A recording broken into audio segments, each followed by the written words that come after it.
तर महाराष्ट्रातल्या लाखो भाविकांचं श्रद्धास्थान असलेल्या पंढरपुरातील विठ्ठल रुक्मिणीच्या गाभाऱ्याचं मूळ रूप जेव्हा भाविकांच्या समोर आलं त्याचवेळी विठ्ठल रुक्मिणी मंदिरामध्ये एक तळघर सापडलं। हनुमान दरवाजाच्या खाली एक तळघर सापडलं आणि या तळघरात जाऊन पुरातत्व विभागाच्या अधिकाऱ्यांनी पाहणी केली तर तिथे काही मूर्ती आढळून आल्यात। 7 ते 8 प्रकारच्या वेगवेगळ्या दगडी मूर्ती आणि नाणी तळघरातून बाहेर काढण्यात आली आहेत। यामध्ये एक चतुर्भुज पुरातन मूर्ती सुद्धा तळघरातून बाहेर काढण्यात आली। डाव्या दृश्यामध्ये आपण ही मूर्ती जी पाहतोय तीच ही चतुर्भुज मूर्ती आहे जी विठ्ठल मंदिराच्या तळघरामध्ये सापडली, हनुमान दरवाजाच्या खाली असलेल्या तळघरामध्ये। मग विठ्ठलाची हीच का मूळ मूर्ती आहे असा प्रश्न यावरून आता निर्माण झालेला आहे। यावरून आता चर्चा सुरू झाल्या आहेत की आक्रमणापासून संरक्षणासाठी ही मूर्ती लपवलेली होती का असा देखील एक प्रश्न उपस्थित केला जातोय। कधी कुठल्या काळापासून ही मूर्ती या तळघरामध्ये आहे ज्याचा शोध आज लागलाय याबद्दल काहीही कल्पना नाही, मात्र याचा अभ्यास केला जाईल आणि त्यानंतरच या मूर्तीचे सगळे बारकावे निरीक्षण करूनच पुढे शोध लावला जाईल की ही मूर्ती कोणत्या काळातली आहे, साधारण कधीपासून ती या तळघरामध्ये असेल आणि नेमकं कारण काय ही मूर्ती तळघरात असण्याचं। बरं, ही मूर्ती नेमकी विठ्ठलाची आहे का विष्णूची आहे का? अर्थात विष्णूचं स्वरूप म्हटलं जातं विठ्ठलाचं, मात्र या हे जे चतुर्भुज आहेत ते कोणकोणत्या स्थानावरती आहेत, त्या हातामध्ये नेमकी काय आयुध आहेत, दागिने कोणत्या प्रकारचे आहेत, याचं नक्षीकाम कसं आहे, ही मूर्ती कशी आहे, चेहरा कसा आहे, या मूर्तीचे सगळे बारकावे तपासले जातील आणि मगच अंदाज लावला जाईल कोणत्या काळातली ही मूर्ती आहे। मात्र विठ्ठलाची मूळ मूर्ती हीच का असा प्रश्न आता ही मूर्ती सापडल्यानंतर विचारला जातोय, कारण पंढरपुरातली विठ्ठलाची मूर्ती जी सध्या आहे ती काही जणांचं म्हणणं, काही अभ्यासकांचं म्हणणं की ही मूळ मूर्ती नाही, काही अभ्यासकांचं म्हणणं हीच ती मूळ मूर्ती। मात्र आता तळघरामध्ये सापडलेली ही मूर्ती नेमकी कोणती, हीच का विठ्ठलाची मूळ मूर्ती असा आता प्रश्न विचारला जाऊ लागलाय। ही चर्चा आता सुरू झाली आहे संपूर्ण महाराष्ट्रात, देशभरात, कारण वारकरी संप्रदायासाठी आजचा दिवस हा मोठा म्हणावा लागेल, कारण विठ्ठलाच्या मंदिराच्या या तळघरामध्ये सापडलेली ही मूर्ती नेमकी कुणाची, हीच विठ्ठलाची मूळ मूर्ती आहे का? परकीय आक्रमणापासून संरक्षणासाठी त्यावेळी काही मूर्ती या वेगवेगळ्या ठिकाणी, जसं अभ्यासकांनी सांगितलं, कुठे विहिरीमध्ये, कुठे तळघरात किंवा कुठे संरक्षित ठिकाणी, सुरक्षित ठिकाणी या मूर्ती लपवल्या जायच्या, तर तशीच ही मूर्ती लपवली गेली होती का ज्याचा आत्ता शोध लागलाय। या मूर्ती संदर्भात आता बरेच प्रश्न उपस्थित केले जाऊ लागलेले आहेत आणि हीच का विठ्ठलाची मूळ मूर्ती असा देखील एक मोठा प्रश्न आता निर्माण झालेला आहे। मात्र पुरातत्व विभागाकडून या मूर्तीच्या सर्व बारकावे तपासले जातील, अभ्यास केला जाईल। आक्रमणाच्या भीतीने ही मूर्ती दडवली होती का, आक्रमकांच्या भीतीने लपवलेली मूर्ती हीच आहे का विठ्ठलाची मूळ मूर्ती असा आता मोठा प्रश्न निर्माण झालाय। प्रत्येक वारकरी लाखोंच्या संख्येने आषाढी वारीसाठी, कार्तिकी वारीसाठी आणि वर्षाचे 12 महिने भाविक येत असतात विठ्ठलाच्या मंदिरामध्ये। आणखीन एक मोठी मूर्ती सापडलेली आहे, ती सुद्धा आपण या दृश्यामध्ये पाहतोय, ही दुसरी मूर्ती आहे। ही मूर्ती नेमकी कशाची आहे, कोणाची आहे, कोणत्या देवाची आहे या संदर्भात आता सुद्धा तर्कवितर्क लढवले जातील। मात्र या मूर्तीच्या जर हातामध्ये आपण आयुध पाहिली तर ती नेमकी कोणती आहेत हे आपण निरीक्षण केल्यानंतरच लक्षात येईल। ही दगडी मूर्ती दिसतेय काळ्या पाषाणातली, ही दुसरी जी मूर्ती सापडली त्याच्या व्यतिरिक्त आणखी एक दुसरी मूर्ती सापडलेली आहे, अक्षरशः खजिनात सापडल्याचं म्हणता येईल, कारण या ज्या दोन मूर्ती आपण सध्या स्क्रीनवरती पाहतोय त्या विठ्ठल मंदिराच्या तळघरामध्ये सापडलेल्या या खजिनातल्या आहेत। खजिनाच आपण म्हणू शकतो, कारण या दोन मूर्ती आणि त्याचसोबत आणखी काही छोटे मोठ्या वस्तू ज्या सापडलेल्या आहेत, नाणी आहेत, हे सगळं तळघरातून बाहेर काढलं जात आहे। या तळघराचा शोध आत्ता लागलाय। आमचे प्रतिनिधी आपल्या सोबत जोडले गेलेत आणि त्यांच्या कडून सुद्धा आपण ही माहिती घेऊया। दीपक सानप आपल्या सोबत जोडले गेलेत। दीपक, किती मूर्ती आतापर्यंत बाहेर काढलेल्या आहेत, कोणकोणता ऐवज बाहेर निघालाय या तळघरातनं? नक्कीच आज पंढरपूरच्या मंदिरात जे तळघर सापडलेलं आहे तिथून एक मूर्ती आपल्याला आढळलेली आहे।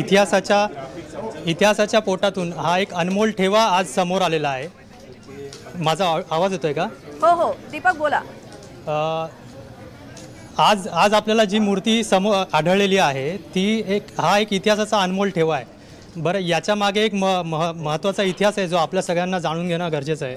1674 साली जेव्हा अफजल खानाची स्वारी स्वराज्याकडे आली त्यावेळेला अफजल खान हा सरळ स्वराज्यात येऊ शकत होता कोकण कोल्हापूर मार्गे, पण त्याने तसं न करता त्याने आपल्या हिंदू शिवरायांच्या हिंदू भावना ही दुखावण्याचा प्रयत्न करण्याचा त्याचा मानस होता. त्यामुळे तो कोल्हापूर कोकण मार्गे न जाता तो धाराशिव आणि सोलापूर मार्गे स्वराज्यात घुसण्याचा त्याने प्रयत्न केला. त्यावेळेला त्याने तुळजापूरमध्ये तुळजाभवानीची मूर्तीवर घणाचे घाव घातले. त्यापुढे त्यांनी शिखर शिंगणापूर पंढरपूरच्या मंदिरावरही तसाच प्रयत्न केला. हे यावेळेला आपला देवीच्या मूर्तीला वाचवण्यासाठी, तिचं रक्षण करण्यासाठी त्यावेळेला ही मूर्ती विशिष्ट ठिकाणी लपवण्यात गेल्याचा इतिहासात नोंद आहे. मात्र आज जी मूर्ती आढळलेली आहे, आज ही तीच मूर्ती आहे का हे आज संशोधनातून आपल्याला नक्कीच कळेल. पण आज यामुळे महाराष्ट्राची उत्सुकता नक्कीच वाढलेली आहे की ही नक्की विठ्ठलाची मूळ मूर्ती आहे का. बरोबर आहे दीपक. आणि एक समजा आपण विठ्ठलाची मूर्ती जर मूळ मूर्ती असेल असं आपण गृहीत धरून चालूया, पण आणखी एक मूर्ती एक समोर आली आहे, सापडलेली आहे, तर ती नेमकी कशाची असू शकते, काय अंदाज? म्हणजे आपण अर्थात अंदाज लावणं आता कठीण आहे खूप, मात्र तरी सुद्धा एक मूर्ती आली समोर, आणखीन एक त्याच आकाराची दुसरी मूर्ती सुद्धा समोर आली आहे. या दोन मूर्ती जर आपण मोठ्या सोडल्या तर मग बाकी लहान सहान वस्तू आहेत, मात्र ही आणखी दुसरी सापडलेली मूर्ती कशाची असू शकते? नक्कीच एक मूर्ती आपण विठ्ठलाचं जे रूप पाहतो की करकटेवरती विठ्ठलाचे दोन्ही हात कटेवर कमरेवरती आहेत, तर पहिली मूर्ती जी आहे ही नक्कीच आपल्याला असा अंदाज प्राथमिकता बांधता येऊ शकतो की ती विठ्ठलाची आहे. पण ते अजून इतिहासकार जे संशोधनात आपल्याला कुठल्या नवीन गोष्टी उघडवत आहेत, कारण या सर्व वैष्णव पंथातील या मूर्ती आहेत असं आपल्याला प्रथम क्षणी दिसत आहे. दुसरी मूर्ती जी आहे ती ही चतुर्भुज रूपातली ही मूर्ती आहे. त्याच्यामुळे या नक्की विठ्ठलाचीच ही मूळ मूर्ती आहे का हे संशोधनातून पाहणं महत्त्वाचं ठरेल. त्यात ही जी नाणी सापडलेली आहेत ही शिवकालीन नाणी आहेत का, किंवा शिवकालीन किंवा इतर कुठल्या साम्राज्यातली ही नाणी आहेत का, हेही यातून पाहणं महत्त्वाचं ठरेल. कारण यातूनच ही मूर्ती नेमक्या कुठल्या काळातली आहे याचा आपल्याला संदर्भ किंवा अंदाज बांधणं आणखी सोपं होऊ शकतं. बरं दीपक, धन्यवाद या माहितीसाठी. आता खरं तर विठ्ठलाची मूर्ती आहे आता पंढरपूरच्या मंदिरामध्ये, दुसरीकडे रुक्मिणी मातेची मूर्ती आहे, आणि आता सुद्धा सापडलेल्या या दोन मूर्ती आहेत. मग एक मूर्ती विठ्ठलाची आणि दुसरी रुक्मिणी मातेची आहे का असा देखील प्रश्न निर्माण होऊ शकतो. अर्थात याचा अभ्यास करावा लागणार आहे. थोड्या वेळापूर्वी पहिल्यांदा सापडलेल्या मूर्ती संदर्भात जेव्हा आपण आचार्य तुषार भोसले यांच्याशी बोललो होतो, ते काय म्हणाले पुन्हा एकदा ऐकूया. तुषारजी, तुम्हाला कळलं असेलच, ही मूर्ती तुम्ही फोटो पाहिलाय का या मूर्तीचा? काय वाटतंय त्यावरून जर बघितला असेल तर? निश्चितच हा खूपच आनंददायी क्षण आहे, कारण आमच्या पूर्वापार ठेवा आज या ठिकाणी सापडलेला आहे. आणि या नवीन कामाच्या माध्यमातनं हा जो काही आपला ऐतिहासिक आणि सांस्कृतिक ठेवा आहे, हा एक नवा ठेवा आपल्याला मिळालेला आहे. आणि ही निश्चितच आनंदाची गोष्ट आहे. आणि सबंध वारकरी संप्रदाय असेल किंवा वैष्णव संप्रदाय असेल, पांडुरंगाला मानणाऱ्या सगळ्याच भक्तवर्गात हा अतिशय आनंदाचा क्षण आहे. आणि येत्या काळामध्ये निश्चितच मोठ्या संख्येने लोक ही मूर्ती आणि हा सगळ्या ठेवा बघण्याकरता पंढरपूरची ओढ धरतील असं मला वाटतं. बरं, मात्र मूर्ती बघून काय वाटतंय, हीच विठ्ठलाची मूर्ती असावी का? आता त्याच्यावर संशोधन होईलच, पण विठ्ठलाच्या मूर्तीचाच पूर्णपणे साधर्म्य दिसतंय, पण एकूण प्रत्यक्षात पाहिल्यानंतरच सगळं लक्षात येईल.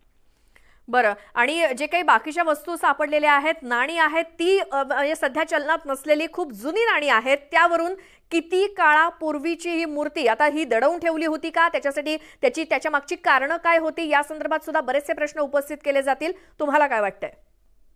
निश्चितच हे बघा, आपल्याकडे पूर्वीपासून एक पद्धत राहिलेली आहे की परकीय आक्रमणं आपल्याकडे व्हायची, आणि मग परकीय आक्रमणामध्ये आपल्या मूर्ती त्याची विटंबना होऊ नये, विध्वंस होऊ नये म्हणून आपल्या पूर्वजांनी त्या मूळ मूर्ती कुठेतरी लपवल्या जायच्या, धान्यामध्ये ठेवल्या जायच्या, जमिनीत ठेवल्या जायच्या.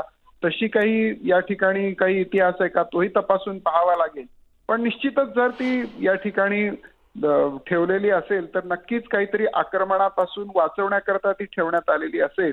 आणि जुन्या काळातली नाणी ज्या अर्थी सापडलेली आहेत त्या अर्थी अतिशय प्राचीन काळापासून पांडुरंगाचे भक्त हे वेगवेगळ्या प्रांतातून तिथे येत असतील आणि त्यांनी आपापल्या चलनातले नाणी त्या ठिकाणी पांडुरंगाच्या चरणी समर्पित केलेले असतील. आणि म्हणून या संदर्भात अधिक बोलणार आहोत. इतिहास तज्ज्ञ ॲडव्होकेट सुधीर रानडे आपल्यासोबत जोडले गेले. सुधीरजी, स्वागत तुमचं न्यूज 18 लोकमतमध्ये.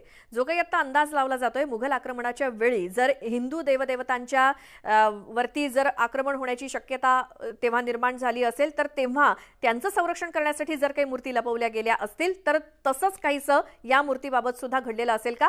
तर तेव्हा जो आक्रमणाचा काळ होता इतिहासातला, तो नेमका कसा होता?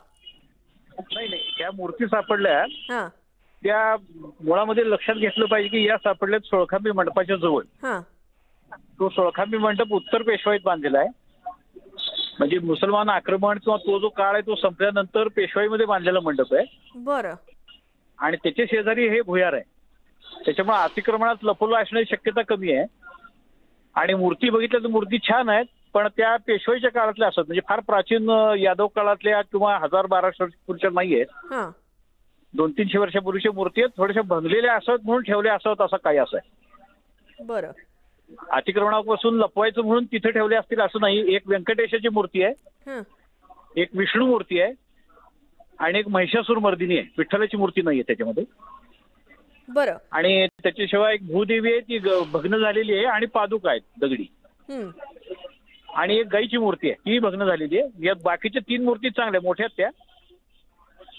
बरं, मग विठ्ठलाची जी मूळ मूर्ती आता आहे जी मंदिरामध्ये, तर ही मूळ मूर्ती असण्याचा काहीच हे नाही, अंदाज नाही किंवा शक्यता नाही असं तुम्हाला म्हणायचंय?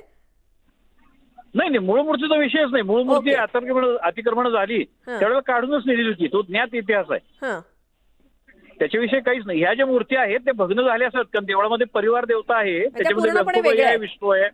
हा वेगळेच विठ्ठलाशी काही संबंध नाही यांचा. बरं. आणि त्याचं मूर्तीचं काम पाहतात ते साधारण पेशवाई काळातलेच असावेत असं वाटतं. फार प्राचीन नाहीये. बरं, मग जर पेशवेकालीन या जर मूर्ती असतील तर त्या नेमक्या आधी कुठे असतील? मग त्या तिथे दडवून ठेवण्यामागचं काय कारण असेल? काय अंदाज असू शकतो? नाही, काय आहे, मूर्ती बाकीच्या ज्या मूर्ती आहेत देवळातल्या त्या भग्न झाल्या, जीर्ण झाल्या तर ती बदलायची पद्धत आहे. हं ती बदललेली मूर्ती नदीला विसर्जन करतात. ती विसर्जन करायच्या ऐवजी इथे ठेवली असावी असा एक अंदाज. त्या मूर्ती थोड्याशा भग्न झालेल्या असं दिसतंय. बरं, त्याच्यासोबत जी काही नाणी सापडली आहेत, नाणी कोणत्या काळातली आहेत? नाणी साधारण शिवराय आहेत, काही इंग्रज काळातली नाणी आहेत. कारण या भागात आज जायला रस्ता आहे किंवा भुयार हे लोकांना आख्यायिका ऐकून माहितीये. 100 वर्ष कुणी गेलेलं नाहीये, पण लोकांना, जुन्या जाणत्या लोकांना पंढरपूरच्या माहिती आहे की इथं वाट आहे बुवा या भागात. हां हे ऐकून माहितीये लोकांना. बरं, मग ह्या ज्या मूर्ती तिथे ठेवल्या असतील तळघरामध्ये, काही उद्देश असेल म्हणा त्यामागे, तर कुठल्या शतकातल्या असाव्यात मग? या साधारण 17-18 शतकातल्या. बरं, म्हणजे मग या मूर्ती आता सापडलेल्या आहेत, सगळा खजिना हा बाहेर काढण्यात आलेला आहे, त्याचा शोध आत्ता लागला. मग आता काय, म्हणजे एक इतिहास तज्ज्ञ म्हणून या मूर्तींचा आता पुढे काय, किंवा एक संग्रहालय करायला पाहिजे. कारण देवळामध्ये असं बरेच अवशेष आहेत, विठ्ठल मंदिरामध्ये आणि परिवार देवतांच्या मंदिरामध्ये. आणि पंढरपुरामध्ये इथे सुद्धा खूप शिलालेख आहेत, अवशेष आहेत. मंदिर समितीनं ह्याचं एक संग्रहालय करावं अशी बरेच दिवसापासून त्याच्याकडनं अपेक्षा आहे की यांचं संवर्धन करावं, पुढच्या पिढीला ठेवा आपला हा बघायला मिळावा. बरं, विठ्ठल मंदिरात असं हे काही तळघर आहे असं तुम्ही म्हणता, कल्पना होती काही लोकांना, तर मग ते आतापर्यंत उघडलं का नव्हतं मग? नाही, तिथं आत गेल्यावर काही अपशकुन होतो किंवा काही होतो असा समजुती आहे. त्यामुळे कोणी प्रयत्न केलेला नाही ऐकून. फक्त आहे एवढं ऐकून आहे. झाकलेलं होतं ते, दगड घालून बंद केलेलं, एवढंच लोकांना माहिती आहे. ते किती मोठं आहे किंवा आत काय आहे ह्याची कल्पना नाही ऐकून. बरं, म्हणजे आतापर्यंत कोणी त्या तळघरात जायचं धाडस केलं नव्हतं म्हणजे? नाही नाही नाही, तू म्हणजे जसं 100-1 वर्ष ते बंदच आहे, त्याच्या आधी लोक ऐकून आहे की ह्याच्या खाली वाट आहे, रस्ता आहे, ते पण पॅकच आहे. बरं, ते डॉक्युमेंटरी एव्हिडन्स नाही, लोकांना ऐकूनच माहिती काहीतरी आहे म्हणून. ओके, सुधीर रानडेजी, धन्यवाद खूप. तुम्ही न्यूज 18 लोकमतशी बोललात आणि ही महत्त्वाची माहिती दिलीत. तर विठ्ठलाच्या मूळ मूर्तीशी काही या मूर्तींचा संबंध नाही असं रानडे म्हणतायत. त्यामुळे या मूर्ती आहेत, एक व्यंकटेशाची आहे असं म्हटलं जातं, एक विष्णूची मूर्ती आहे, एक देवीची आहे, एक काही